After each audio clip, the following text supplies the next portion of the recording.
Hi అండి. ఎలా ఉన్నారు? నేను బాగున్నాను. మీరు బాగున్నారా? ఈరోజు వ్లాగ్ ఏంటంటే చికెన్ కర్రీ.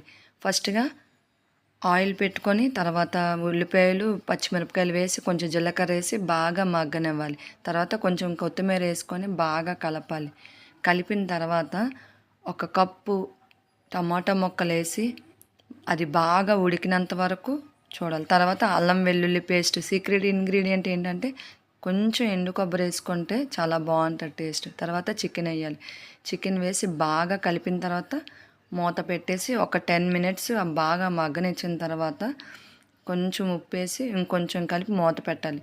తర్వాత ఇగో ఇలా వస్తుంది వీడియోలో కనిపించినట్టు. తర్వాత కొంచెం 2 టేబుల్ స్పూన్ల కారం వేసి, 1 టేబుల్ స్పూన్ ధనియాల పొడి వేసి, ఇంకో టేబుల్ స్పూన్ గరం మసాలా వేసి, కొంచెం గార్నిష్కి కొత్తిమీర కరివేపాకు వేస్తే మన చికెన్ కర్రీ రెడీ అయిపోయింది. Thank you for watching.